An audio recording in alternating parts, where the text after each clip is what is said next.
আর ওনার কাছে আমার একটুই কৃতজ্ঞ, আমি যদি জীবনে প্রধানমন্ত্রীর সাথে একটু দেখা করতে পারি। তবে বলেছি যে আমরা এতদিন শুধু ঢাকা কেন্দ্রিক এই বিশেষ চাহিদা সম্পন্ন ব্যক্তিবর্গ বা ক্রীড়াবিদদেরকে নিয়ে ক্রীড়া অনুষ্ঠান হয়েছে।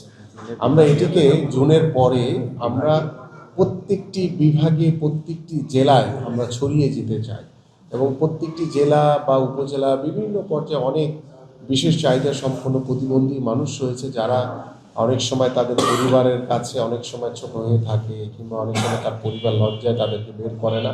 আমরা সেই স্বাভাবিক পরিবেশটি ফিরিয়ে আনার জন্য এবং তাদের পাশে সরকার রয়েছে, তাদের পাশে দেশ রয়েছে, তাদের পাশে আমরা সবাই রয়েছি।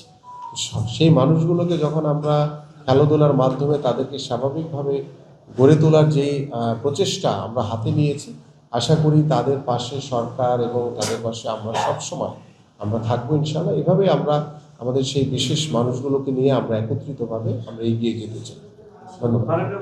আমি বলি বেসিক্যালি তারা খেলোয়াড় না, তারা শিল্পী, তারা খেলোয়াড় না। আমরা তো আপনারা জানেন যে ইতিমধ্যে আমরা আমাদের যে পেশাগত স্বীকৃতি বাবদ আমরা যে ক্রিয়া ভাতা এবং ক্রিয়া কার্ড আমাদের কিন্তু ইতিমধ্যে আমাদের এই প্যারা অলিম্পিকে যারা পদকধারী তাদের কিন্তু আমরা অন্তর্ভুক্ত করেছি এবং পরবর্তীতে যারা আমাদের জন্য সাফল্য নিয়ে আসবে পর্যায়ক্রমে তাদেরকেও আমরা অন্তর্ভুক্ত করব। সো আমরা তো শুরু করেছি, আর তাদেরকে আসলে দিয়েছি, তারা হচ্ছে শিল্পী বেসিক্যালি, তাদের নিজস্ব বাদ্যযন্ত্র বাজিয়ে তারা গান গেয়ে থাকে। তো সেই দিনের প্রোগ্রামে তারাও উপস্থিত হয়ে আমার মনে হয় যে আমাদের যেই বিশেষ চাহিদা সম্পন্ন মানুষগুলো ছিল, আমাদের যারা স্বাভাবিক, আমাদের যারা অর্গানাইজার ছিল, ওই সমাজে যারা মানুষগুলো ছিল, সবাইকে তারা অনেক বেশি আকৃষ্ট করেছে এবং তারা নিজেরাই সহযোগিতার একটি আশ্বাস বা একটি হাত বাড়ানোর জন্য অনুরোধ করেছিল, যার কারণেই আমি তাৎক্ষণিকভাবে আমাদের যারা অর্গানাইজার রয়েছে তাদের সাথে পরামর্শ করে তাদের পাশে দাঁড়ানোর জন্য আমি সিদ্ধান্ত নিয়েছিলাম। সেটারই যেহেতু সামনে ঈদের আগেই আমরা সেই সহযোগিতাটা তাদের হাতে তুলে দিতে চাই এবং এখানে একটি আর্থিক অনুদান দেওয়া হবে। সো আশা করি সেটি তাদের নিজেদের যে পরিবারের যে সমস্যাগুলো রয়েছে কিছুটা হলেও আমরা আশা করি যে তাদের সমস্যাগুলো আমরা লাঘব করতে পারব। ধন্যবাদ। I think it's finish.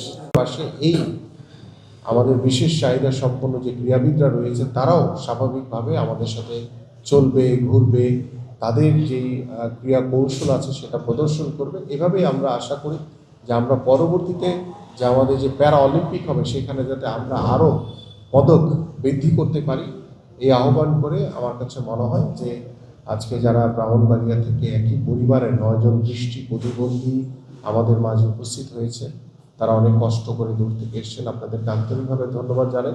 এবং আমি দৃঢ়ভাবে আপনাদেরকে বলছি যে আমাদের মাননীয় প্রধানমন্ত্রী জনাব তারেক রহমান, তিনি অত্যন্ত একজন মানবিক একজন নেতা, মানবিক একজন মানুষ এবং তিনি দৃষ্টিগোচরের বাহিরে গিয়েও তিনি এই সমাজের জন্য অনেক অসহায় মানুষগুলোর জন্য তিনি দীর্ঘদিন ধরে কাজ করে যাচ্ছেন।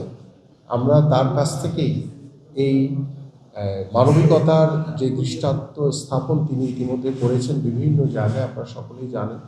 আমরা আশা করি যে তাকে দেখে বা তাকে অনুসরণ করে এবং তার যে কার্যক্রমগুলো আছে সেগুলোকে আরও সুন্দরভাবে বাস্তবায়ন করার জন্য আমরা সবসময় এই মানবিক মানুষগুলোর পাশে বা এই মানবিকতার পাশে যাতে আমরা সবসময় দাঁড়াতে পারি, এই জন্য আমি আপনাদের সকলের কাছে আহ্বান করছি।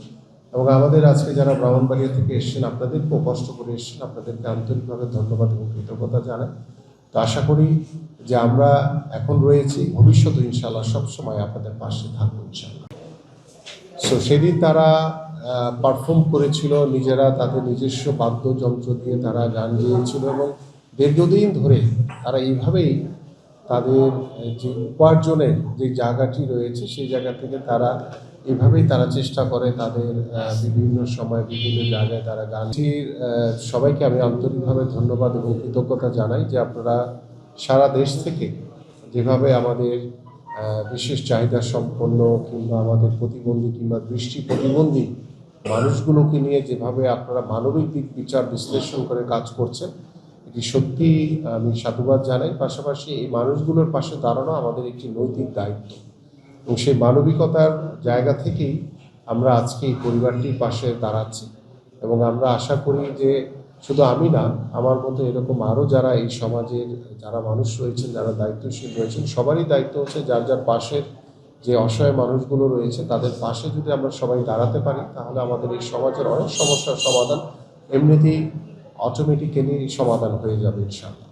পাশাপাশি আমাদের যে প্যারা অলিম্পিক কমিটি ইতিমধ্যে যে কার্নিভাল করেছে, সেখানে আমাদের সারা দেশ থেকে অনেক যারা প্রতিবন্ধী, যারা ক্রীড়াবিদ রয়েছে, যারা ইতিমধ্যে আমাদের প্যারা অলিম্পিক থেকে গোল্ড মেডেল, বিভিন্ন পদক নিয়ে এসছে। এবং ইতিমধ্যে আপনারা জানেন যে আমাদের যে প্যারা অলিম্পিক কমিটি যারা রয়েছে, তারা নতুন করে একটি ফেডারেশন করে সারা বাংলাদেশে আমরা 64টি জেলায় আমাদের যারা প্রতিবন্ধী রয়েছে কিংবা বিশেষ চাহিদা সম্পন্ন ক্রীড়াবিদ রয়েছে, সবাইকে কিভাবে খেলাধুলার মাধ্যমে আমরা তাদের জন্য একটি নতুন ব্যবস্থাপনা, নতুন একটি পরিবেশ, সামাজিকভাবে তারা যাতে সাধারণ মানুষের মতো যাতে বেড়ে উঠতে পারে, সার্বিক বিচার বিশ্লেষণ করে আমাদের সরকার আমরা এই বিশেষ চাহিদা সম্পন্ন ব্যক্তিবর্গের জন্য আমরা খেলাধুলার আয়োজন করছি।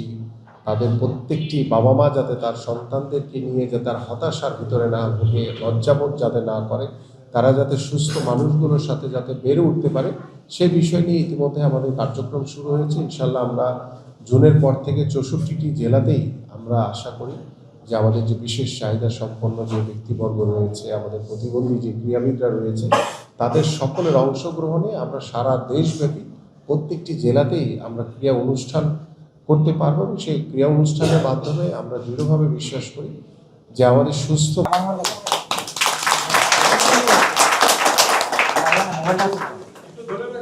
আসসালামু আলাইকুম। আমার বয়স 65 বছর। আমি জীবনে মনে করেন যে কোনো জায়গার মধ্যে কোনো কিছু সাহায্য বা অনুদান পাই নাই। আমি 2016-তে ইত্যাদি করেছি। এখানে পাইলাম হানিফ সংখ্যা দিয়ে কেয়া কসমেটিক থেকে 2 লক্ষ টাকা লয়ে দিছে, আরেকবার 2 লক্ষ। এরপরে মনে করেন আমার জীবনের প্রথমে 65 বছরের ভিত্তিতে আমার জীবনে কোনো মন্ত্রী বা কোনো ম্যাজিস্ট্রেটের সাহায্য সহযোগিতা আমি পাই নাই। আমার জীবনের প্রথম মনে করেন যে টাকাটার থেকে আমি বলছিলাম অত্যন্ত আল্লাহ ওনার শুনছি একটা ছেলে একটা মেয়ে আছে, আল্লাহ আয়াত চিরদীর্ঘ করে দাও, চিরদীর্ঘ করে দাও। কিন্তু টাকাটার থেকে আমি হাওন্ডারে বেশি রকম ভালোবাসলাম। আমার মনে করেন অন্তর থেকে আমি দোয়া দিয়ে গেলাম আলহামদুলিল্লাহ।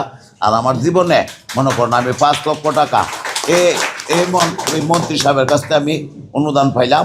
এটা দিয়ে আমি যে কোনো একটা জায়গা বা যে কোনো একটা কিছু রাখতে পারব, এটা আমার অনুদান। এবং মুন্না ভাইয়ের হাতিরে আমি অতটুকু আসতে পারছি, নাইলে ব্রাহ্মণবাড়ির মানুষ মন্ত্রী মিনিস্ট্রেটে আমার চিনাইল নইলে। কিন্তু এই কারণে মুন্না ভাইয়ের কারণে আমি এখানে আসতে পারছি মন্ত্রীর কাছে।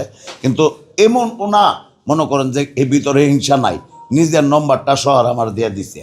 আমি নিজের নম্বরটা শহর, আমি কোনো জীবনে কোনো মন্ত্রীর নম্বর আমি পাইছি না, কিন্তু ইলার নম্বরটা শহরে এদিন আমার গুলশান দিয়ে আসার পর আমি নম্বরটা সেভ করে রাখছি। তা আল্লাহ ওনারা চিরদিকে হায়াত দান করো, এর বিষয়ে আমি বলতে চাই না। আর ওনার কাছে আমার একটুই কৃতজ্ঞ, আমি যদি জীবনে প্রধানমন্ত্রীর সাথে একটু দেখা করতে পারি, আমার আর জীবনে কোনো আফসোস নাই, আমার জীবনে কোনো আফসোস নাই আর কি।